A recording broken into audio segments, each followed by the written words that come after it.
Olá pessoal, tudo bem com vocês? Eu espero que na medida do possível esteja tudo em paz. Vamos hoje dar continuidade à nossa disciplina de Psicologia Jurídica com um tema ligado à interiorização e estrutura social sob o prisma da psicologia jurídica na contemporaneidade, ou seja, nós vamos tentar entender como determinados aspectos influenciam no campo social, como aspectos individuais, subjetivos, influenciam no campo social e vice-versa, ou seja, como se dá essa dialética, né? Como o campo social também influencia no processo de individuação, no processo de subjetivação ou, como a gente chama em psicanálise, no processo de constituição do sujeito.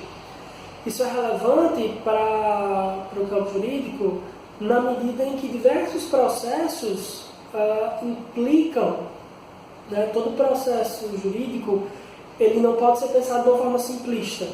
Então há toda uma complexidade, uma gama de aspectos que merecem análise para se pensar todo e qualquer processo jurídico, certo? E os processos psicológicos estão aí ligados nessa perspectiva. Inicialmente, nós vamos tentar entender, né, a partir do que a gente já analisou na disciplina, como se dá esse processo dialético, né?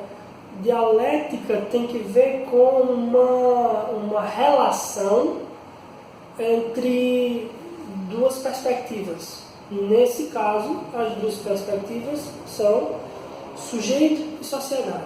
Então, em que medida se dá a dialética entre sujeito e sociedade? Esse é um tema central que eu já falei algumas vezes para vocês, mas que sempre vai estar em pauta no sentido de que é o substrato para entender todo e qualquer fenômeno social e psicológico, ok? Então, nesse sentido, a partir ainda dos autores que nós analisamos na última aula, dentre eles o Berger e o Luckmann, que pensam os processos de socialização, nós vamos entender, aprofundar um pouco mais, num primeiro momento, como essa socialização se realiza, como se dá esse crescimento, esse amadurecimento, no qual o sujeito é influenciado pelo campo social, sobretudo, mas dialeticamente também influencia esse campo. Nessa perspectiva, é importante ressaltar que a socialização realiza-se sempre no contexto de uma estrutura social específica.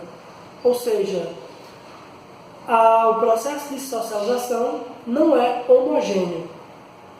Okay? Então, o processo de socialização dependerá, em grande parte, de um contexto social, de uma estrutura social específica. Para além disso, também é importante entender que quanto mais simples for a estrutura social, essa estrutura no qual o sujeito apreenderá, né, o espaço social em que esse sujeito passará pelo processo de socialização, quanto mais simples for essa estrutura social, mais fácil será esse processo. Logo, a estrutura social mais simples facilita o processo de socialização. No entanto, isso tem uma repercussão singular e mais global, uma repercussão subjetiva e uma repercussão mais objetiva e mais social. Quais sejam? a implicação e a repercussão nesse sentido é que há uma espécie de criação de sujeitos mais homogêneos, na medida em que esse espaço social é mais simples. E isso pode gerar, portanto, uma massificação. Como é que se percebe isso? Isso é perceptível em determinadas sociedades e em determinados contextos. Quando você compara sociedades e tempos históricos, isso fica claro. Por exemplo, um camponês no século 14, 15, 16, ele nasceria camponês, porque ele seria ensinado pelos pais dele a ser camponês, e ele morreria camponês. Entendem? Então, há uma massificação, há uma homogeneização desses aspectos sociais. Não há, portanto, percebam, mudança social, alteração social. Pensando, fazendo um link com o outro autor que nós estamos estudando, que pensa os tipos de sociedade, né? Pensa como a sociedade se altera e como esse tipo de sociedade vai influenciar o sujeito. Isso é muito comum, essa homogeneidade é muito comum em sociedades mais primitivas. Por isso, a estrutura social mais simples. Quanto mais simples a estrutura social, geralmente, comumente, mais basilar são os processos, mais basilares são os processos de socialização, mais basilar é essa sociedade. Tá claro isso, pessoal? Então, na medida em que nós formos debater, eu posso dar outros exemplos que vão facilitar esse processo de entendimento de vocês. Mas esse exemplo já clarifica bastante, né? Um camponês no século 14, 15, 16, ele nasceria daquela forma, porque a socialização primária dele, esse primeiro momento da socialização, os sujeitos ao seu redor o ensinariam que é isso que é o bem viver, é isso que é possível.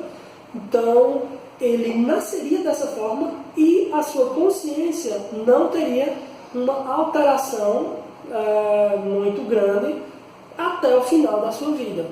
Ou seja, repito, não haveria mudança social, não haveria ascensão social nesse sentido. Logo, né, continuando por esse fio, é relevante pensar as sociedades. E como essas sociedades influenciam na identidade e na subjetividade. Ou seja, no modo como cada um se percebe e no modo como cada um age. Nós já falamos sobre subjetividade lá no início da nossa disciplina, e vocês lembram que subjetividade tem a ver com as particularidades de um determinado sujeito em um determinado tempo. Então, subjetividade tem que ver com o processo único e singular como o sujeito apreende, ou seja, entende, captura a sua realidade social, o seu contexto, o seu cotidiano, etc. Nesse sentido, é importante ressaltar que, repito, sociedades mais fechadas produzem mais comumente, com mais frequência, sujeitos massificados, né? Essa ideia de massa, ela parte da sociologia e é uma ideia antiga, até mais antiga se você for pensar. E essa noção de massa, ela tem como uma de suas características uma certa, como eu havia citado anteriormente, uma certa homogeneidade. Sujeitos que pensam muito parecidamente, de forma muito parecida, sujeitos que têm ideias mais ou menos iguais de como a realidade deve funcionar, inclusive sujeitos que pensam muito pouco sobre a própria realidade. Sujeitos que têm uma aderência, são mais aderentes à realidade vigente.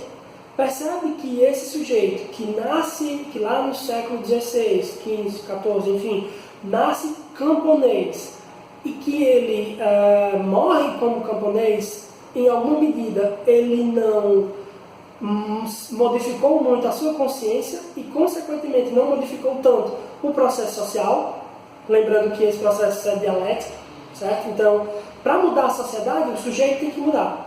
Para o sujeito mudar, a sociedade tem que mudar. Dialético, entende? Nesse sentido, pensando agora a perspectiva da identidade, o que se percebe é que há pouca mudança no processo identitário dos sujeitos. Lembrem-se, partindo do prisma de uma sociedade fechada. Na sociedade fechada, há pouca mudança no processo identitário desses sujeitos. Repito, visto que eles nascem e morrem exercendo uma mesma função social, movimentando-se muito pouco dentro desse gradiente de funções sociais. Ok? Um outro aspecto que deve ser ressaltado ainda nessa linha de pensar identidade e subjetividade é o entendimento de que a realidade ela é imperiosa, ela é imperativa. E ela é imperativa na medida em que mesmo sujeitos que são socializados à margem, né, acredito que na nossa última aula, inclusive, até surgiram perguntas nesse sentido. Me recordo que surgiu uma pergunta de como se daria, por exemplo, o processo de socialização em instituições. E esses sujeitos que são socializados à margem, né, de modo mais simplório e solitário, mesmo assim, haverá repercussões em relação à ordem social vigente. Mesmo sujeitos que têm pouco acesso à fala, que tem algum problema de cognição, claro, dependendo do grau, eu até citei já isso para vocês, dependendo do grau do problema cognitivo, aí já parte para um outro campo, né? Se o sujeito tem um grau de problemas cognitivos mais agravante, maior, esse sujeito vai para um outro campo, inclusive juridicamente, né? Ele pode ser percebido como um sujeito inimputável.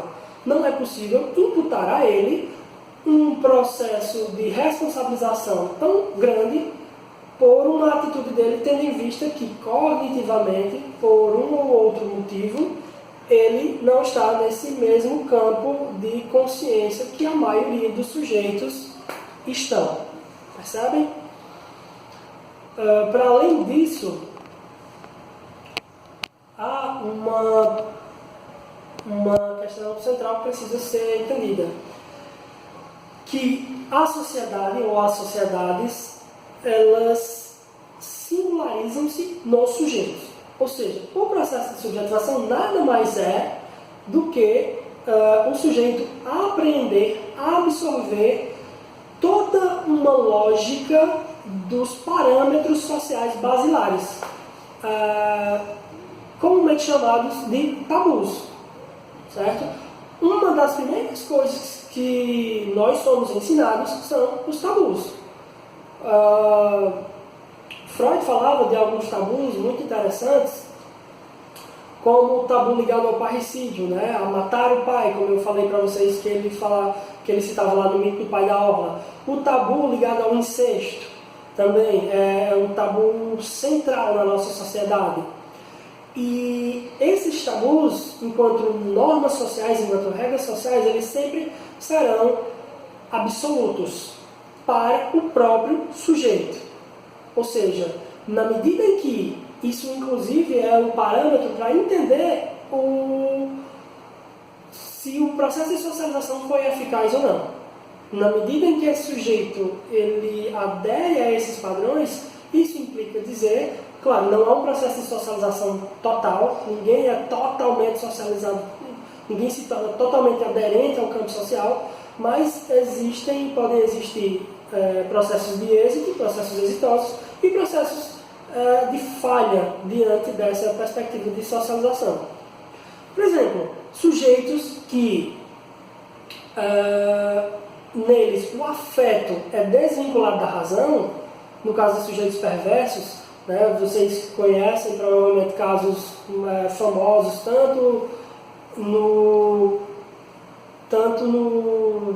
do ponto de vista global, né, no mundo todo, muitos deles norte-americanos, quanto do ponto de vista brasileiro, alguns sujeitos que são chamados de perversos, de serial killers, por exemplo. Esses sujeitos têm uma desvinculação no processo afetivo em relação ao processo racional. Eles são desvinculados afetivamente, eles não conseguem sentir um tipo de dor que é comum a nós, que é a dor pelo sofrimento do outro. Eles não têm esse tipo de afecção, de afeto. E isso, do ponto de vista moral e ético, é central. Por quê? Vocês sabem que, para alguns filósofos, como Kant, né, alguns filósofos acreditam que moral e ética elas estão entremeadas, elas se vinculam completamente. Então, moral e ética seriam a mesma coisa. Mas existem outros filósofos, né, tem uma filósofa contemporânea muito interessante,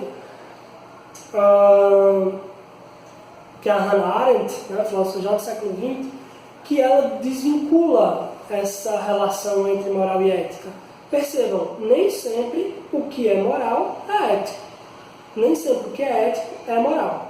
Moral tem que ver com o ponto de vista, inclusive legal. Tem que ver com o que é aceito, o que é correto, o que é bom dentro de uma determinada sociedade. Um exemplo muito simples que eu costumo falar para vocês é o exemplo do nazismo, né, da Alemanha nazista. Naquele período, a moral foi alterada, novos valores foram criados e com a ascensão de Hitler, tinha-se uma moral ligada ao genocídio.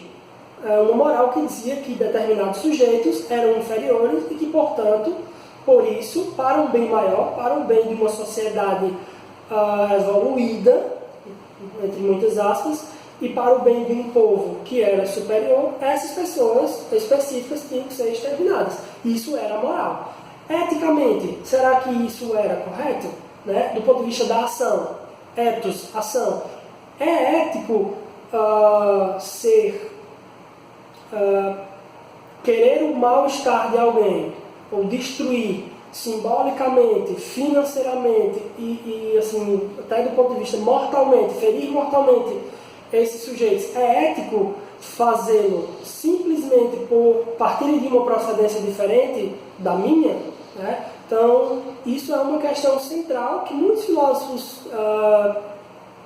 pensam e que a gente, na discussão, a gente pode ver as concordâncias, né, em que medida vocês concordam ou discordam com isso, e nós podemos lançar um debate muito legal nesse sentido. Ok? Continuando, é importante pensar, ainda ligado a essa socialização, mas agora pensando a relação entre uma sociedade fechada e uma sociedade aberta.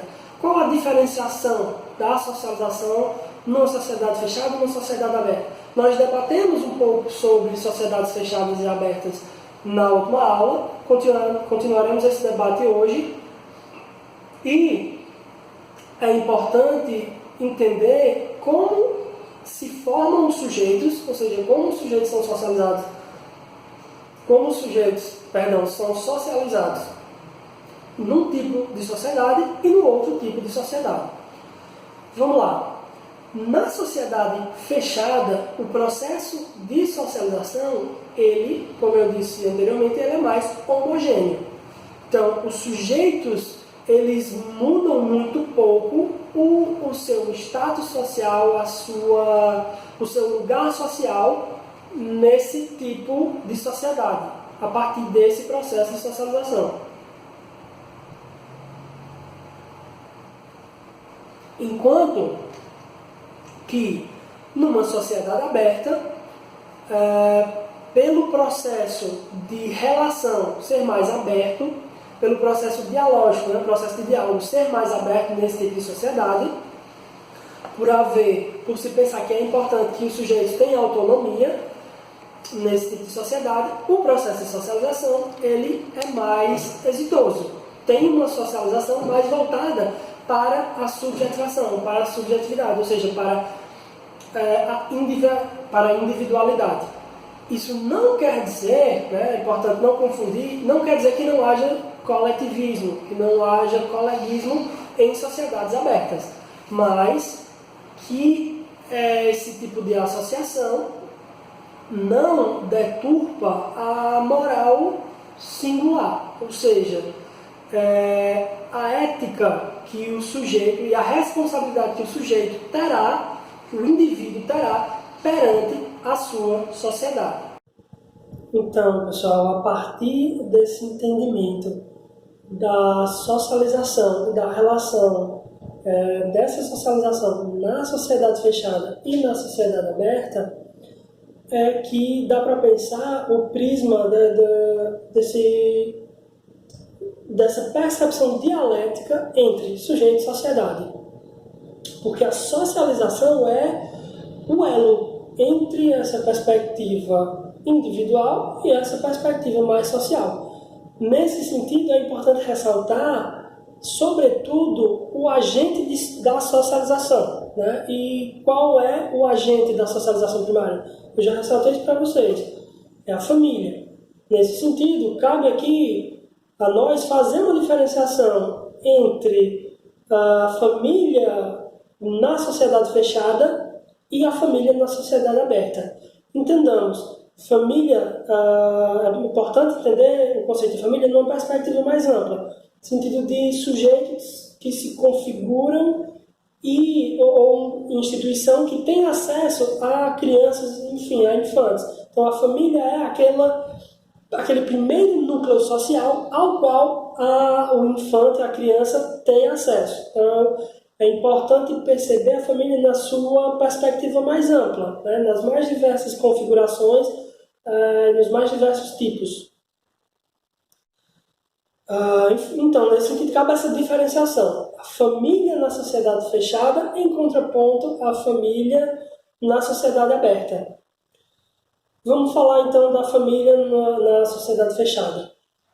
Tendo em vista esses aspectos inerentes à sociedade fechada, que tem como ponto central a ausência de diálogo ou de um diálogo aberto em relação às normas, à moral, aos tabus existentes naquela sociedade, essa família será um microcosmos, né? Será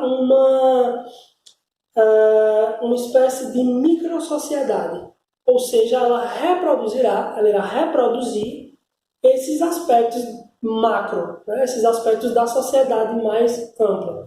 Nesse sentido, uma família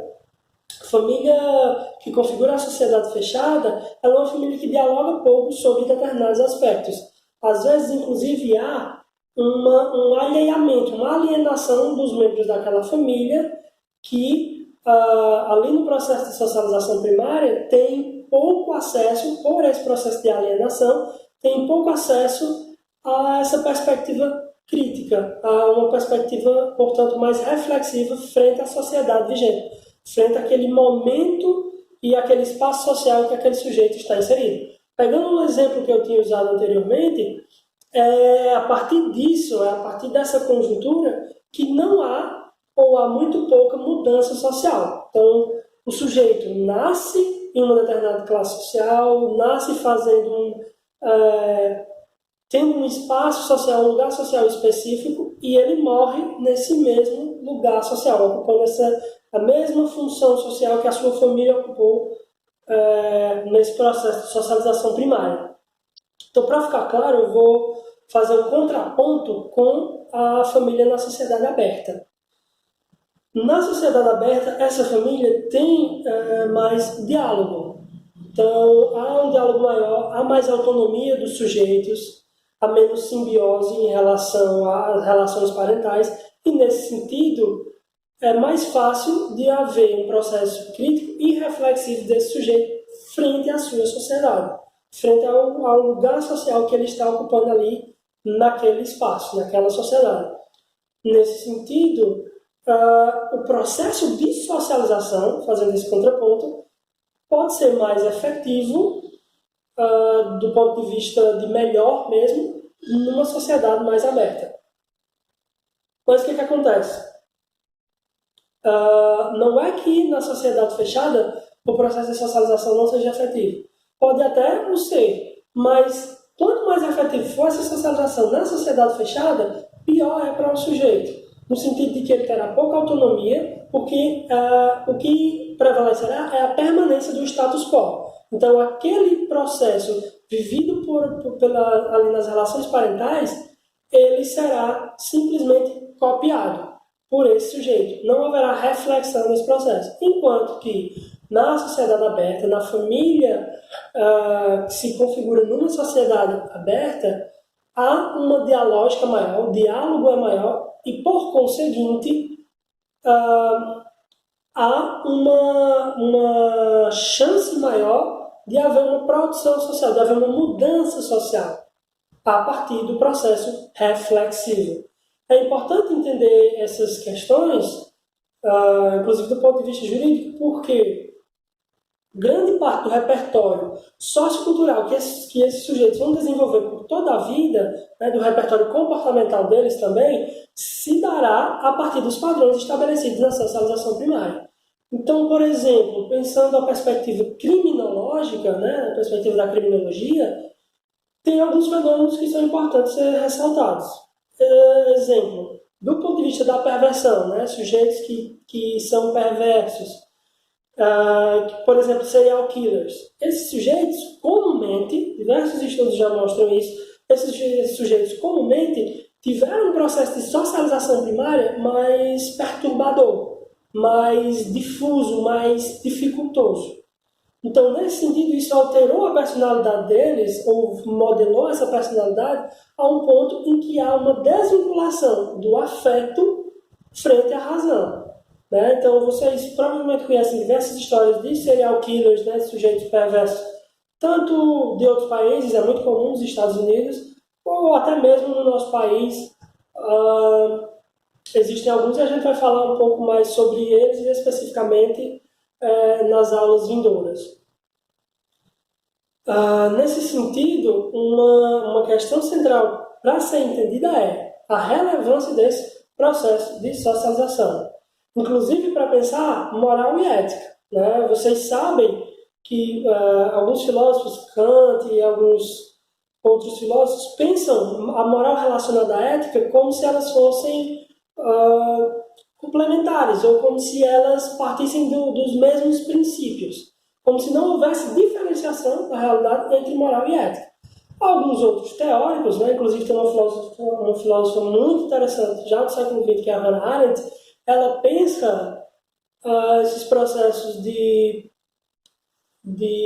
relação entre moral e ética de um ponto de vista radical, como que havendo uma diferenciação, podendo haver uma diferenciação entre esses dois princípios. Um exemplo disso, trazido por ela, é a própria Alemanha nazista, em que a moral vigente permitia o genocídio, a moral vigente dizia que a raça alemã era superior e que eles, por conseguinte, podiam exercer poder sobre os judeus. E enquanto que, se você fosse pensar numa perspectiva ética, né, ethos, uma perspectiva de ação e de reflexão frente àquela ação, talvez eles tivessem pensado numa perspectiva diferente e as atrocidades que foram cometidas lá depois, em todo esse movimento nazista, talvez essas atrocidades não tivessem ocorrido, certo? Então, essas são basicamente as questões centrais que eu queria falar na aula de hoje. E, em relação à sociedade em transição, certo? Lembre-se, tanto a sociedade fechada, como a sociedade aberta, como a sociedade em transição tem aspectos, características específicas. E eu vou deixar para falar da sociedade em transição, que tem mais algumas peculiaridades, na nossa próxima aula. porque, inclusive, isso tem que ver com o momento que nós estamos vivendo. Vocês se recordam, né, que a sociedade em transição ela tem como centro, como um dos nortes dela, esse processo de polarização. Tanto é que autores como César Wagner de Lima Góes, o próprio Freire, o próprio Paulo Freire, colocam o Brasil como um país que está em transição, como um tipo de sociedade em transição. Então, vou deixar para falar disso na próxima aula. Eu espero ter sido claro, pessoal, na explanação do conteúdo e eu me coloco à disposição para eventuais dúvidas. Um abraço a todos. Muito obrigado pela atenção.